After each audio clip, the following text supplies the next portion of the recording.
Hello and welcome to another video from Startup Division.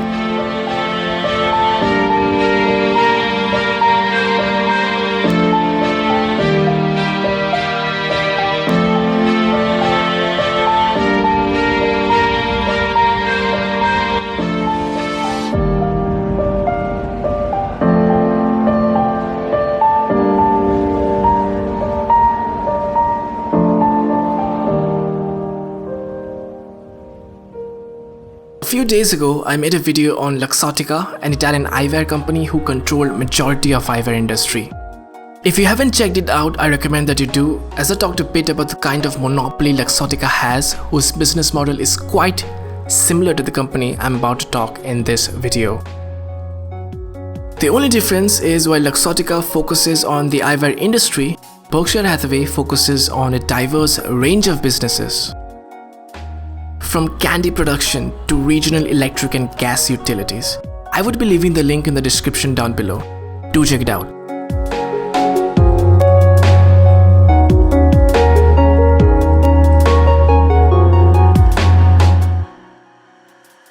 So today's video will be about a giant conglomerate which is too big to be even considered in the stock market indices, such as the S&P 500, Dow Jones, or the New York Stock Exchange Index. All of these indices takes into consideration the top 50 companies. Each of the companies in the top 50 has a different weightage, which actually contributes and makes up the index. Despite Berkshire's enormous size, it is not considered in the stock market index because there aren't many buyers because of its huge price tag, which is $257,000 as of today. Now, not only is Berkshire Hathaway humongous in size, it also has a long history, which is why I have divided the video on Berkshire Hathaway into two parts. The first part deals with the origins of Berkshire Hathaway and the period in which Warren Buffett took over the company. And the second part of the video, well, it deals with the period after Buffett has acquired and has complete control over Berkshire Hathaway. We will also talk about how he grew the company into a gigantic conglomerate it is today, but more of that in the second part of the video.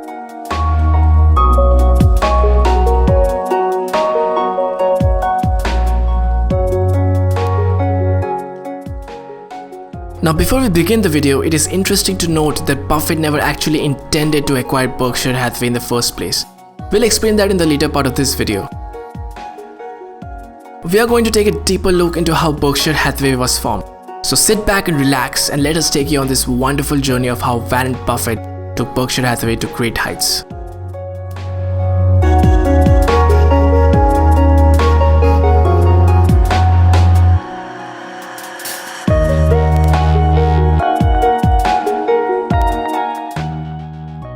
So to begin with, Berkshire Hathaway is humongous. It is huge. Just to give you a perspective of how big this conglomerate is, on December 31st, 2008, Class A shares of Berkshire Hathaway were selling for $96,000, making them the highest priced shares on the New York Stock Exchange. As of this date, the Class A shares of Berkshire Hathaway is trading at around $257,000. With a market cap of $400 billion, Berkshire Hathaway is ranked 6th, just behind Apple, Alphabet, Microsoft, Amazon, and Facebook. So how did Berkshire Hathaway start, and who is the man behind this conglomerate? Now, many of you may know who this guy is. Often called the Oracle of Omaha or the Sage of Omaha, Buffett is noted for his adherence to the philosophy of value investing. He's also very frugal despite his immense wealth. You may find this an interesting fact that Warren Buffett is not actually the founder of Berkshire Hathaway. But did you know that the company existed for almost 100 years before Buffett was even born? Quite interesting, isn't it?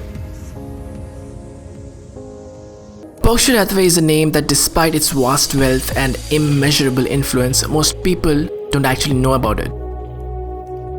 This multi-billion-dollar conglomerate owns more than 50 businesses, including household names like Dairy Queen, Fruit of Loom, Duracell, and Gecko. there's more to it than just that. In fact, Berkshire Hathaway has a surprisingly interesting history full of odd decisions, some mistakes, a few lucky draws, and more than a little bit of common sense of its celebrity billionaire chairman, Warren Buffett. And it all started with two textile companies on the East Coast. Berkshire Hathaway began as a merger of several textile manufacturing companies. In 1839, Oliver Chase acquired and reorganized the Valley Falls Company in Rhode Island. The Valley Falls Company began acquiring many mills.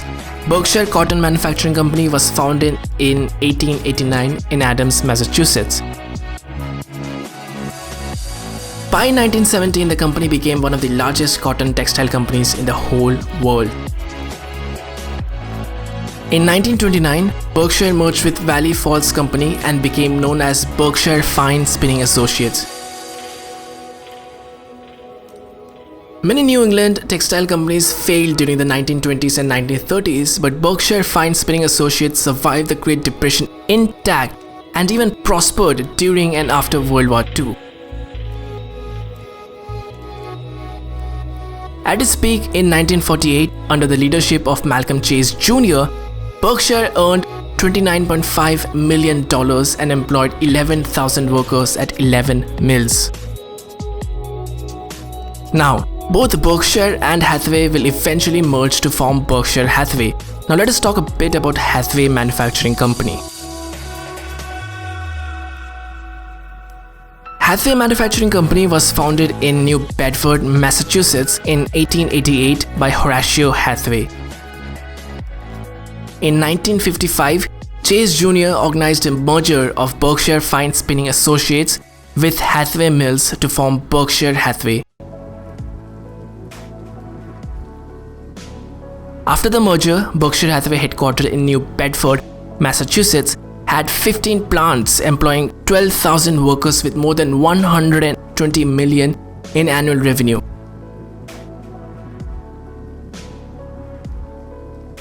By the end of the decade, 7 of those locations would have been closed, accompanied by a large number of layoffs.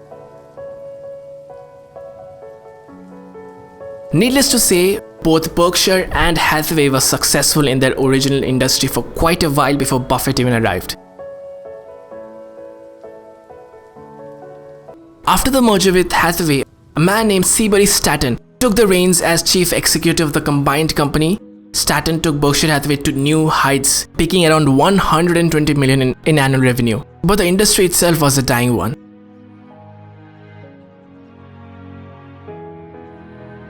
In fact, by the end of the 1950s, Berkshire Hathaway had sold more than half of its mills and laid off a large number of workers. Many analysts wrote off the corporation as doomed and turned their attention to other avenues. But the company continued to limp along.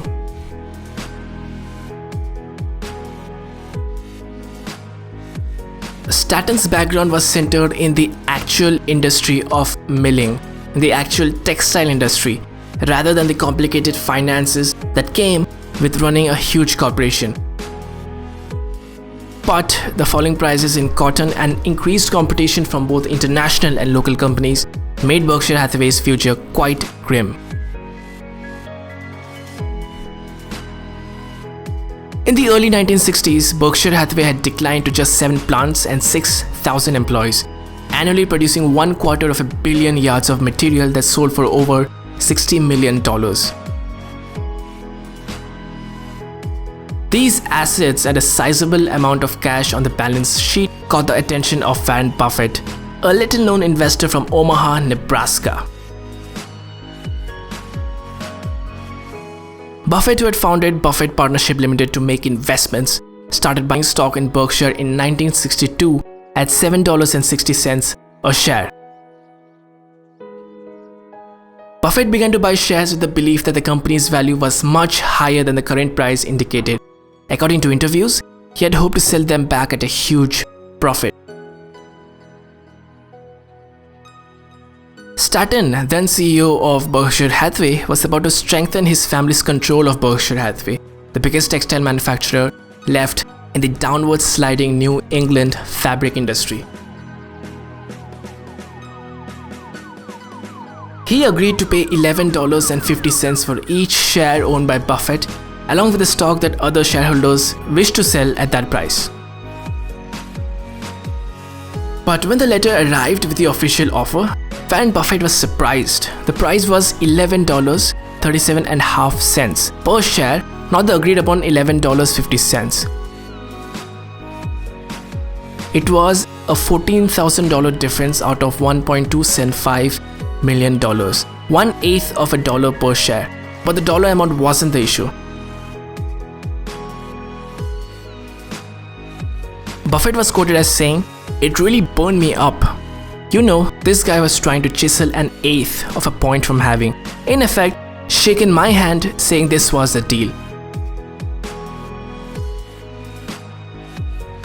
So a furious Buffett ignored the letter, started buying as many shares of Berkshire as he could. By April 14th, 1965, Buffett owned or controlled enough shares to take over the company, and Staten cigar butt concept came from Buffett's mentor, Columbia University teacher and investor Benjamin Graham.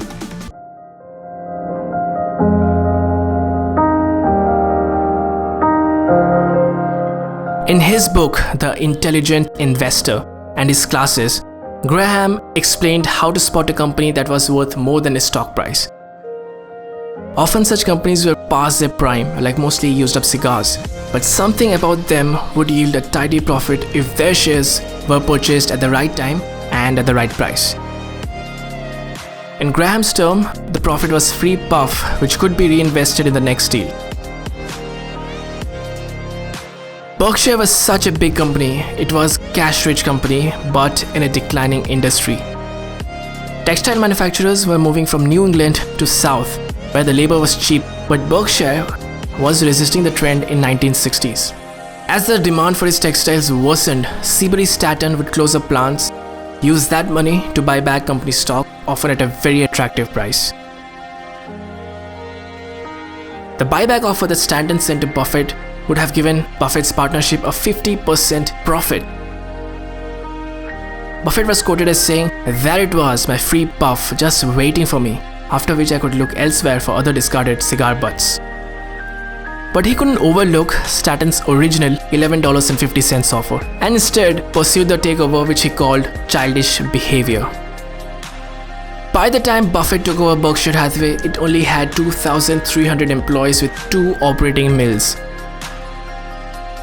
During the next few years, Buffett slowly began to move the company's base of operations to its new home in Omaha, Nebraska, and quickly began to seek out alternate forms of revenue.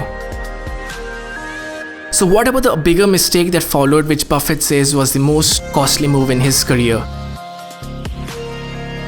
Well, we'll look at that in the second part of the video. So we will leave it right here, guys. If you did like the video, please do subscribe. Follow us on social media. We will be leaving the links down below.